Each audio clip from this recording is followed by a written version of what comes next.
Good evening. You're watching the news tonight, your daily roundup of all that has happened across India and the world. I'm Ishan Russell, and tonight our focus is on the RBI's big meet tomorrow. Will there be a rate cut? On that we'll have a special guest as well. But first, the headlines that we're tracking right now. Modi meets US President Obama for the third time in 1 year on the sidelines of the UN General Assembly. Also holds talks with British Prime Minister Cameron and French President Hollande. After a rockstar welcome in San Jose, Prime Minister Narendra Modi reaches out to the Indian diaspora, tells them the 21st century belongs to India. A day after Pakistan Prime Minister Nawaz Sharif raised the Kashmir issue with UN chief, India dismisses Islamabad's suggestion for a plebiscite in Kashmir. And the ISRO successfully launches India's first astronomy satellite, AstroSat. Over the next 5 years, the Space Observatory will study distant celestial objects and analyze star systems.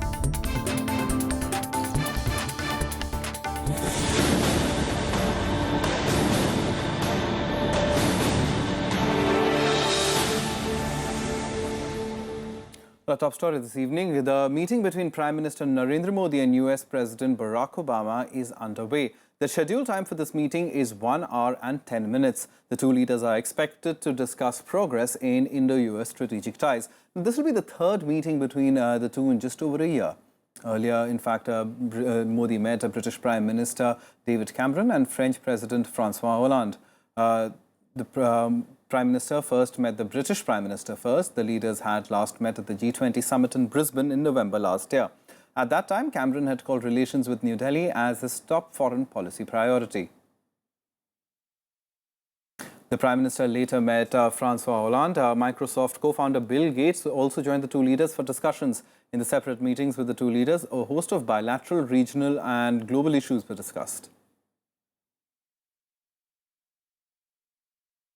And earlier, the Prime Minister was greeted by thousands chanting his name at the SAP Sports Arena in San Jose, California. His address to the Indian diaspora was the final event of his Silicon Valley tour. And like his New York speech last year, this too was a massive success. Ladies and gentlemen, put your hands together for the Honorable Prime Minister of India, Shri Narendra Modi.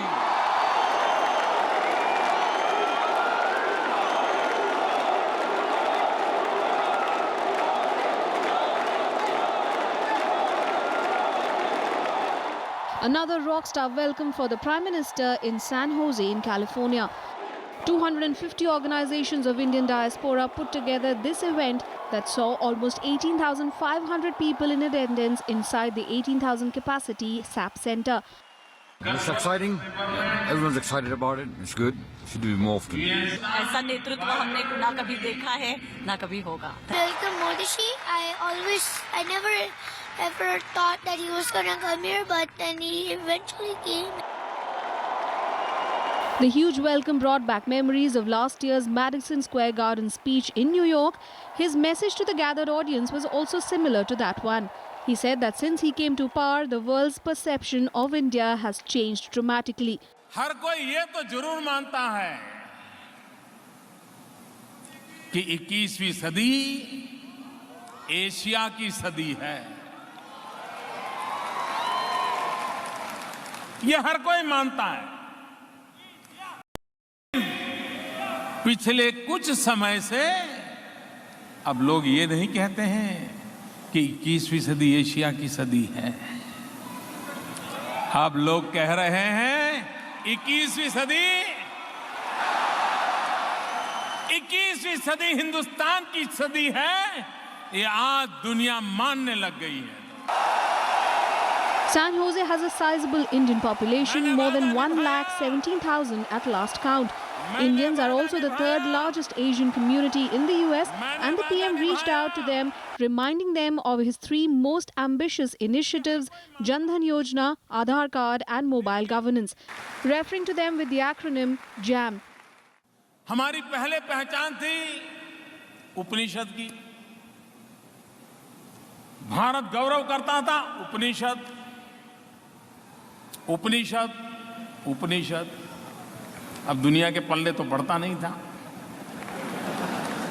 लेकिन आज वही देश उपनिषद से बढ़ते बढ़ते उपग्रह की चर्चा करने लग गया है। उपग्रह की चर्चा, हमारे मार्स मिशन की सफलता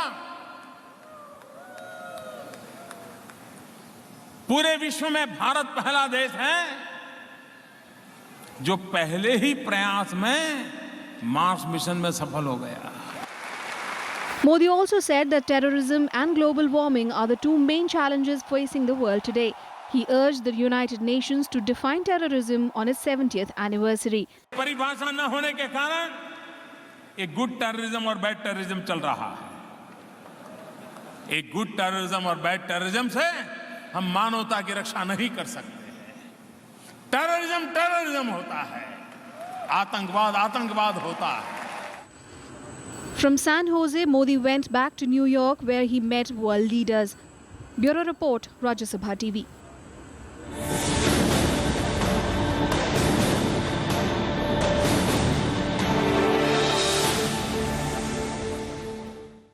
Now, a day after Pakistan Prime Minister Nawaz Sharif raised the Kashmir issue with UN chief, India has dismissed Islamabad's suggestion for a plebiscite in Jammu and Kashmir. Reiterating the state as an integral part of India, the centre blamed Pakistan for allowing its territory to be used by terrorist outfits. Sharif had called for the implementation of the UN Security Council resolutions on the Kashmir dispute and hold a plebiscite to determine the wishes of the Kashmiris. He also urged the UN chief to play a role in diffusing tensions between India and Pakistan and to help end alleged violations at the line of control. However, UN Chief Ban Ki-moon stressed on the need of dialogue between India and Pakistan themselves to resolve tension. प्रधानमंत्री ने कश्मीर जो मुद्दा उठाया है वहाँ पे, वो हमारे हिसाब से कश्मीर तो हमारा अंदरूनी मामला है। वो अंतर्राष्ट्रीय स्तर पर जाने से हमारे लिए कोई फर्क नहीं पड़ता है। हमारे लिए मुद्दा आतंकवाद है और आतंकवाद के मुद्दे पर चर्चा होना चाहिए। Whatever is being stated by Pakistan is quite contrary to the facts of history. These statements being made by the Pakistan leaders are either meant for domestic compulsions considering the circumstances back home, or they are meant to distract the attention of the world opinion from their own problems. Now, it was a proud day for India as ISRO successfully launched the country's first astronomy satellite, AstroSat.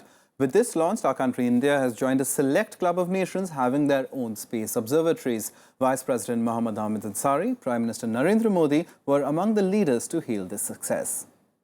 3, 2, 1, 0. India's first dedicated space observatory was launched by ISRO on Monday from the Sriharikota Space Centre. The PSLV C-30 carried AstroSat along with 6 other foreign satellites into orbit.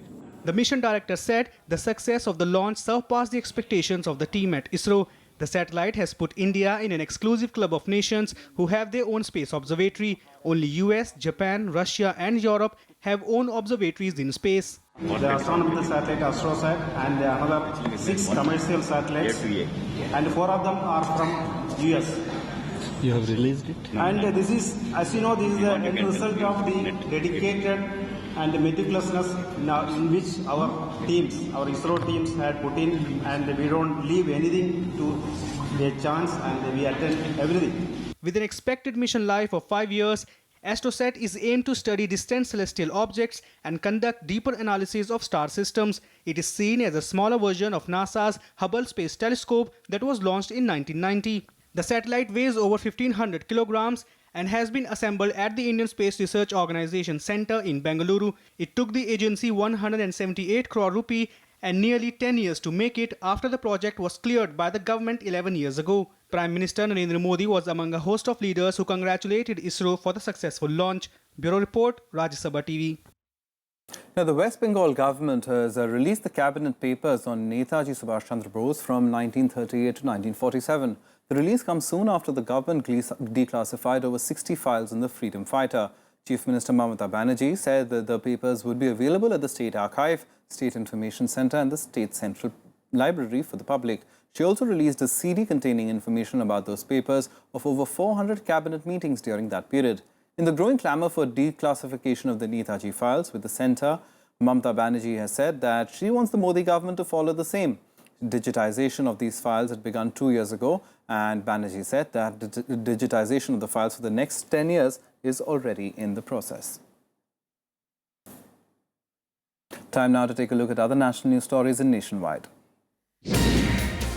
An overcrowded boat carrying nearly 200 people capsized in the river Kolohi in Assam's Kamrup district. At least 50 people are feared drowned and another 50 are to believe trapped under the hull. The local residents have begun rescue operations. NDRF and SDRF personnel have also been rushed to the spot. The CBI is against issuing summons to former Prime Minister Manmohan Singh in the coal scam case. The agency told a special court that there is no prima facie evidence against the former Prime Minister. Former Jharkhand Chief Minister Madhu Kora had filed a plea last month seeking summons to Dr. Manmohan Singh in the case. The court will deliver its order on the plea on the 16th of October. Internet services in Jammu and Kashmir were today fully restored 3 days after the state government suspended it for fearing trouble during Eid. The step was taken because of apprehensions of communal tension in the backdrop of the High Court directive to implement an old law that bans slaughter and selling of beef. At least 13 people have died after consuming spurious liquor in East Midnapur district of West Bengal. 16 people have been arrested in connection with this unfortunate incident. The police have launched massive raids in the region as part of an investigation into the tragedy. Time for us to take a very quick break. Coming up on the other side, the rate cut hopes have gone up as the RBI is set to announce its monetary policy tomorrow. More on that on the other side.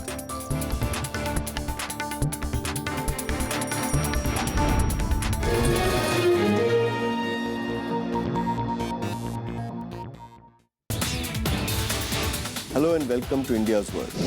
Every time there is internal political polarization in Nepal, Indian policy becomes the punching bag. You know, we are used for the last 50 years of dealing only with the power brokers, either here or there. The relationships have gone to such an extent it's a point of no return and all that. I don't think so. Nobody's saying that. I don't think so. Experts debate protests in Nepal with Bharat Bhushan in India's World on Rajya Sabha television.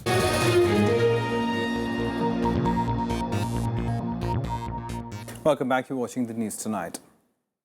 Now, the Reserve Bank will announce its fourth bi-monthly monetary policy statement tomorrow. This is taking place at a time when inflation is at an all-time low, but economic growth is faltering. The industry, which also enjoys the government support, is clamoring for a rate cut, but the Reserve Bank is advising caution against mindless pursuit of growth. Will he end the status quo on rate cut? That will be the question on everyone's mind on Tuesday when Reserve Bank Governor Raghuram Rajan announces the bank's fourth monetary policy this year. There is a very sufficient room for the central bank to cut the interest rates, provided if they are sticking to only inflation targeting. But my guess is that right now, apart from inflation, exchange rate and other financial market stability seems to be playing a very, very major role in the mind of RBI governor. When Rajan assumed office in September 2013, retail inflation was hovering near 10%. It touched 3.78% this July, its lowest since the 1990s. Wholesale inflation growth rate was also negative for the last 9 months and touched minus 4.05% in July, the lowest in 3 decades. But Rajan feels more ground needs to be covered as low inflation is a result of last year's high base effect. He also warns against using interest rate cuts as a quick fix tool for the economy. It cannot be a quick fix because the rate cut, if it is just to trigger the animal spirits, that's not the way. But if the rate cut can trigger economic growth, that's different. But it is not one-to-one. We have infrastructure bottlenecks. There are many other things which affects economic growth. So the rate cut per se cannot be. India's GDP growth declined to 7% in April-June period this year from 7.4% a quarter earlier. It prompted Finance Minister Arun Jaitley to say that common sense demands a rate cut. Jaitley's view were echoed by Chief Economic Advisor Arvind Subramanian, who said the Indian economy was on a deflationary path and needed a rate cut to boost growth. Krishnanand Tripathi's report for Rajya Sabha TV.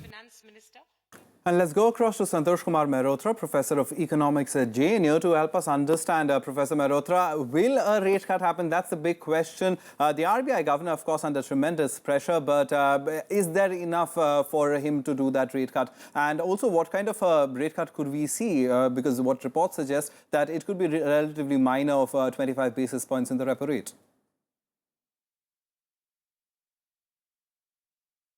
Well, this is $1 million question. Honestly, seeing how Governor Rajan has acted in the past few months, I'm looking to a 25 basis points cut rather than a 50 basis points cut. There's no question that there is scope for 50 basis points cut. You know, there are several things that that need to be kept in mind. As you've just said, the growth rate has declined in the last quarter. The second thing is that, you know, we are a developing economy and we are not a developed economy. Right. Why do I make this rather obvious statement? It is because that in a developing economy, the transmission from monetary policy or from interest rates to inflation is not very direct. For instance, interest rates do impact core inflation, core manufacturing inflation. However, interest rates do not impact food inflation. Secondly, interest rates do not impact fuel inflation. Now, food accounts for 47% in the consumer price index. Right. And then when you add on fuel as well, the share goes up. So this is one very important reason, or two very important reasons why, you know, the assumption that the RBI functions under, that you can actually reduce inflation by keeping interest rates high is not very correct. Quite apart from the fact, we have to recognize the fact that interest rates have resulted in raising input costs for industry. For instance, between 2008 and 2012, as interest rates rose, the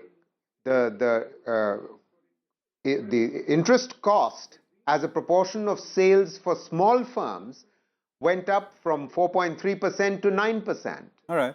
For medium-sized firms, it went up from 3% to 6%, and for large firms, it went from 1% to 3%. So while the larger firms are less impacted, the point is they were still badly hit.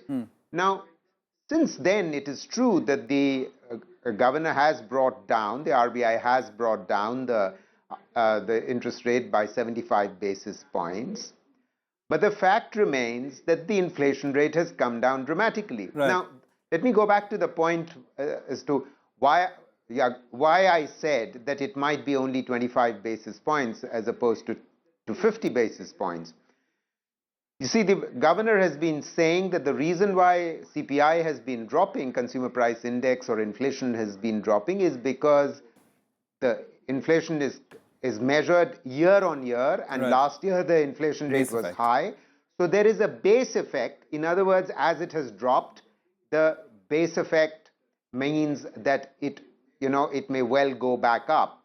So in fact, the interest rate may not be as low as the inflation rate may not be as low as 3.5%. Also, I would want to very quickly get your inputs in on this. As far as the way inflation is calculated, I mean, the base rate, of course, proving to be a major factor in that, but just the way we've approached and recalibrated how we judge growth and how we judge inflation, do you think that also weighs heavy on the RBI governor's mind, and the real economic picture could be slightly different from what just the numbers suggest?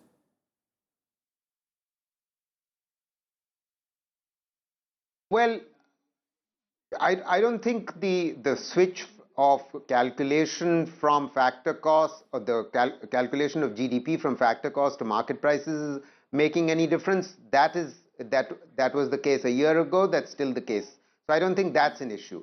We've already moved to using CPI and not the wholesale price index as the measure of inflation. So I don't think that's an issue either. I think the real substantive issues in a sense that the governor might raise are, well, look at monsoon. The monsoon has been 15% in deficit. Now, if the monsoon has been 15% in deficit, the likelihood of food output falling or not rising as much as might have been expected is high. Therefore, food inflation might rise. So that's one reason he might claim. He might also claim, well, the international economy remains very uncertain. Janet Yellen, the Federal Reserve governor, may well raise rates later on, so we shouldn't be too gung-ho, and we should proceed cautiously. So, you know, I'm not very hopeful that he will cut by 50 basis points. My suspicion is that he's going to cut, but he's going to cut by 25 basis points. All right, we'll leave it over there. Professor Mehrotra, thank you very much for coming in. We'll have to wait and watch what the RBI governor does tomorrow, but thanks very much for coming in and helping us understand the pressures that the RBI governor also operates under. Well, moving on now, the United Nations Annual General Assembly debate has its focus on two major global crises today: the terror of the Islamic State and the refugee crisis in Europe. Ahead of the main debate, world leaders held strategic talks to reach a consensus on global terror. Now, while US President Obama backed military offensive, Russian President Putin called for a regional coordinating structure against the Islamic State. For world leaders coming for the annual general debate at the UN headquarters, war against the Islamic State is the top focus on Monday. 1 year after the US-led coalition was formed to destroy the Islamic State, billions of dollars have been spent. And despite thousands of airstrikes, the campaign hasn't made much impact.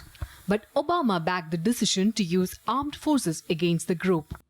Likewise, when a terrorist group beheads captives, slaughters the innocent and enslaves women, it's not a single nation's national security problem. That is an assault on all our humanity. I've said before and I will repeat, there is no room for accommodating an apocalyptic cult like ISIL. And the United States makes no apology for using our military as part of a broad coalition to go after them. US Secretary of State John Kerry is calling for coordinating efforts against IS in the Middle East. But Russian President Vladimir Putin is playing spoilsport, calling the US support for Syrian rebels was illegal and ineffective. At the same time, he wants Syria included in the international efforts to fight Islamic State. At the heart of the matter are the differences over the role of Syrian President Bashar al-Assad. I think we have concerns about how we're going to go forward, but that's precisely what we're meeting on to talk about now. Our presidents will be meeting tomorrow. This is the beginning of a genuine effort to see if there is a way to deconflict, but also to find a way forward that will be effective in keeping a united, secular Syria. Meanwhile, NATO has sought clarity between increased Russian presence and US-led coalition forces battling the Islamic State in Syria. It's too early to determine what the Russians are going to do in Syria. What we see is an increased military presence by Russia, and it is important that this increased presence doesn't create problems for the fight against ISIL.